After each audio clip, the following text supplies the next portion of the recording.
أعوذ بالله من الشيطان الرجيم بسم الله الرحمن الرحيم الحمد لله رب العالمين وصلى الله على سيدنا ونبينا أبي القاسم المصطفى محمد وعلى آله الطيبين الطاهرين الذين أذهب الله عنهم الرجس وطهرهم تطهيرا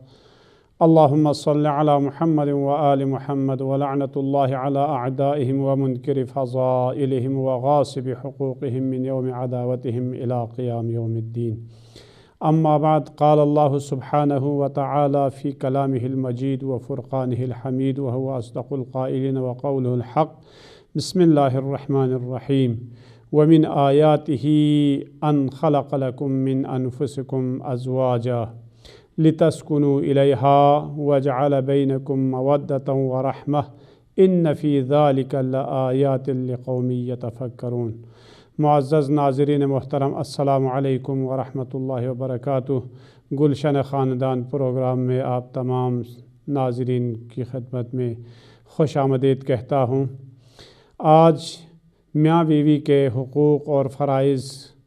کے بارے میں انشاءاللہ کچھ عرائض آیات اور روایات کی روشنی میں بیان کروں گا۔ چنانچہ اللہ تبارک و تعالی قرآن مجید میں ارشاد فرما رہا ہے وَمِنْ آيَاتِهِ أَنْ خَلَقَ لَكُم مِّنْ أَنفُسِكُمْ أَزْوَاجًا لِتَسْكُنُوا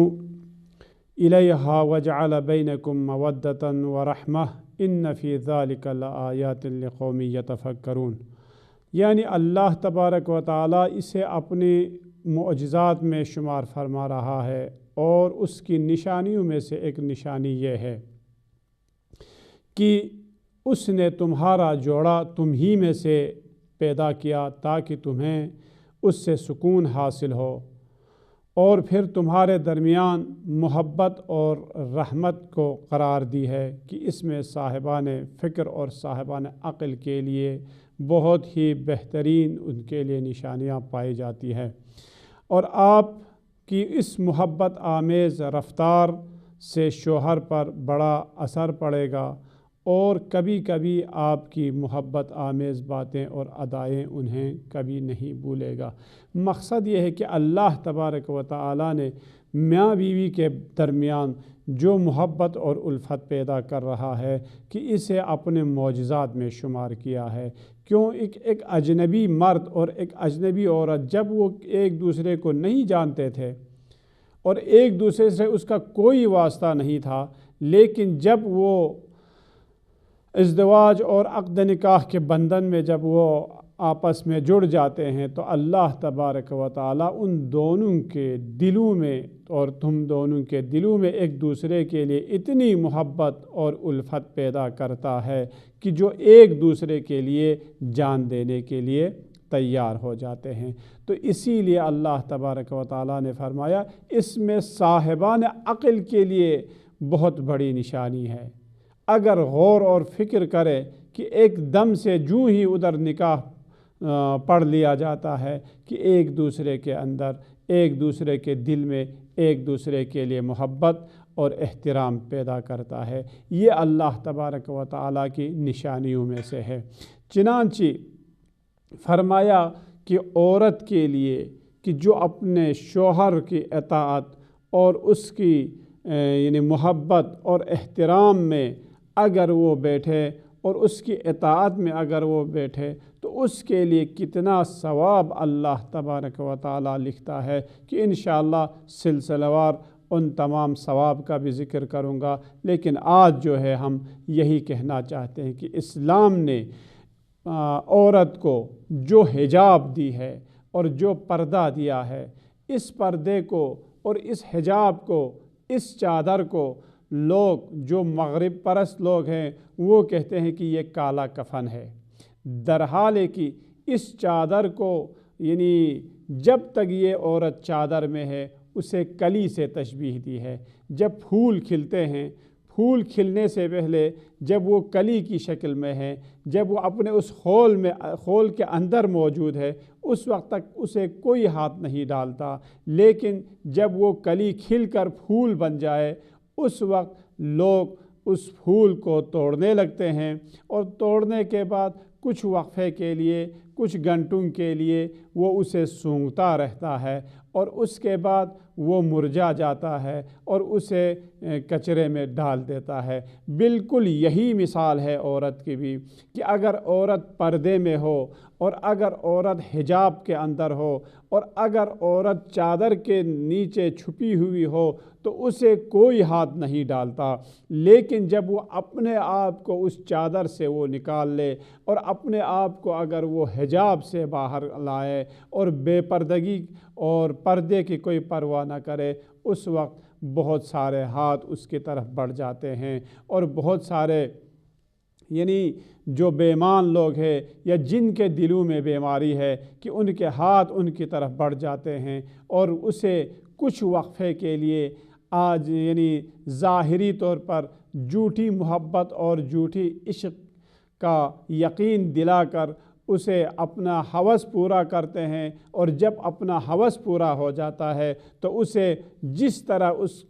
کلی کو، جس طرح اس پھول کو کچرے میں ڈال دیتا ہے، اسی طرح اس عورت کو بھی وہ شخص جو جھوٹی عشق اور محبت کا اظہار کرتا تھا، صرف اپنے ہوسرانی کا وہ صرف تابع تھا، اور اپنی ہوسرانی کے لیے اس عورت سے جھوٹی محبت اور عشق کا اظہار کرتا تھا، اس عورت کو بھی پھینک دیتا ہے۔ یہی مثال ہے کہ جب تک وہ خول کے اندر ہے وہ اس وقت تک محفوظ ہے۔ یعنی خواہران گرامی کے لیے، ہماری مائیں خواتین کے لیے، ماں بہنوں کے لیے، بیٹیوں کے لیے، کہ یہ یقین کر لینا چاہیے کہ جب تک وہ حجاب کے اندر ہے اس کی طرف کسی کی ٹیڑھی نظر نہیں اٹھ سکتی، لیکن جب وہ حجاب سے باہر آ جائے تو اس وقت ان کی طرف گناہگار آنکھیں ان کی طرف اٹھتی ہیں اور گناہگار ہاتھ ان کی طرف بڑھتے ہیں۔ تو عزیزان محترم، کہنے کا مقصد یہ ہے کہ عورت کو اللہ تبارک و تعالیٰ نے سر تا پا عورت قرار دیا۔ عورت سے کیا مراد ہے؟ عورت یعنی چھپائی جانے والی چیز۔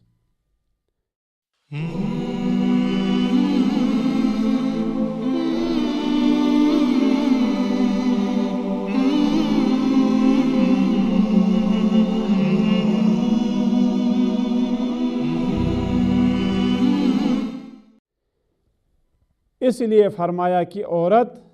سر سے لے کر پیر تک چھپائی جانے والی چیز ہے۔ کیوں؟ اس لیے کہ عورت ایک گوہر ہے، ایک در ہے۔ وہ در جب اپنے اس خول سے باہر نکل آتا ہے تو اس وقت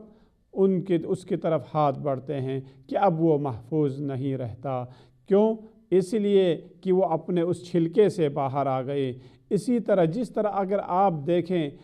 کوئی بھی پھل دیکھیں، اس کی تشبیہ دی ہے، پھل کی تشبیہ دی ہے کہ جب تک وہ پھل اپنے اس خول کے اندر ہے، جب اپنے اس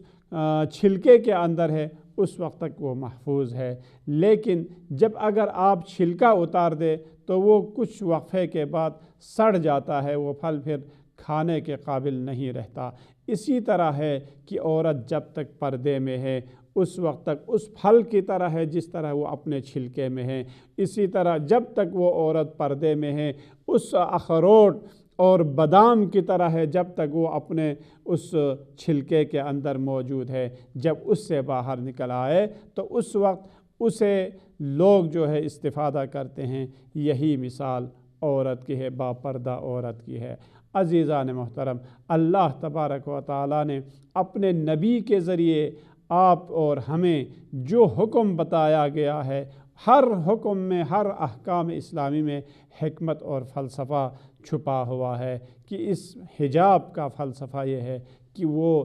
یعنی غیر محرم سے اور نامحرم ہاتھوں سے اور یعنی گناہگار ہاتھوں سے وہ بچے رہے اور اس کی طرف کوئی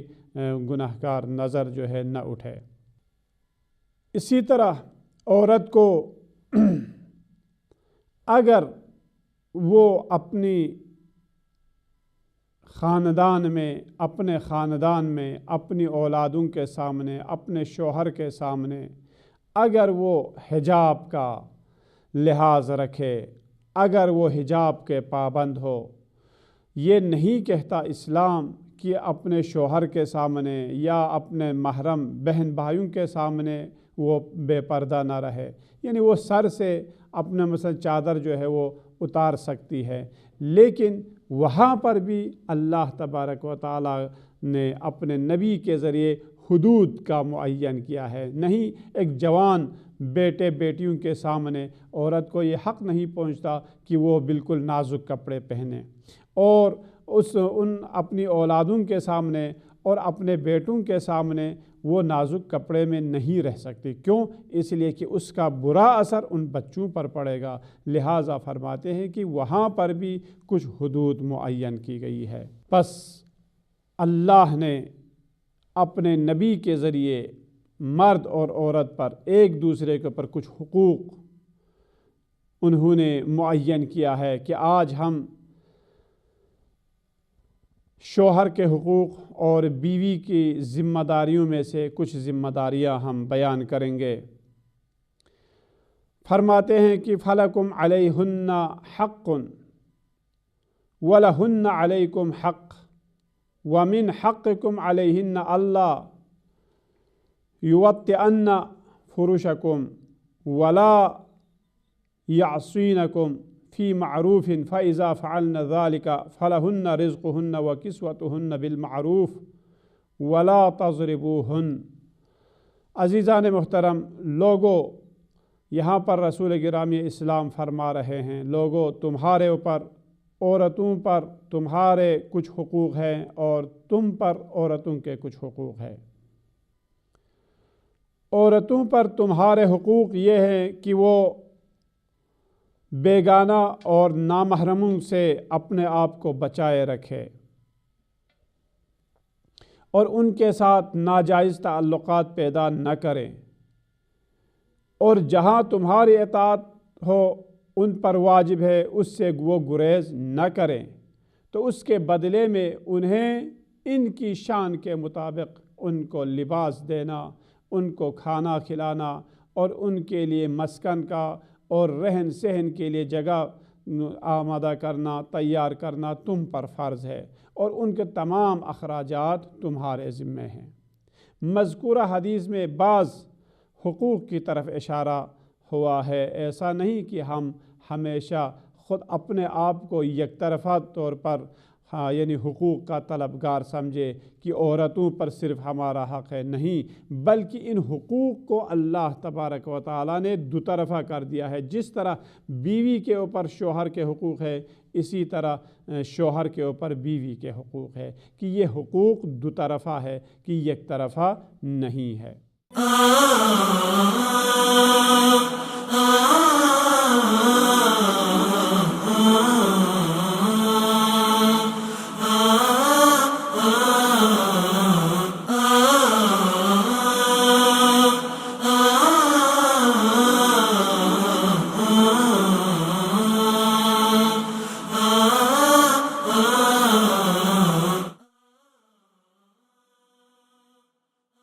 اور سب سے پہلے عورت پر شوہر کا حقوق یہ ہے کہ اس کی اطاعت کرے، کہ جو اللہ تبارک و تعالیٰ نے اپنے نبی کے ذریعے یہ کہلوایا ہے کہ اگر اللہ کے علاوہ کسی اور کو اگر سجدہ کرنا جائز ہوتا تو میں یہ حکم دیتا، نبی مکرم اسلام فرما رہے ہیں کہ میں یہ حکم دیتا کہ خواتین اپنے شوہر کے لیے سجدہ کرے، یعنی اس قدر شوہر کے احترام کو اللہ تبارک و تعالیٰ نے اہمیت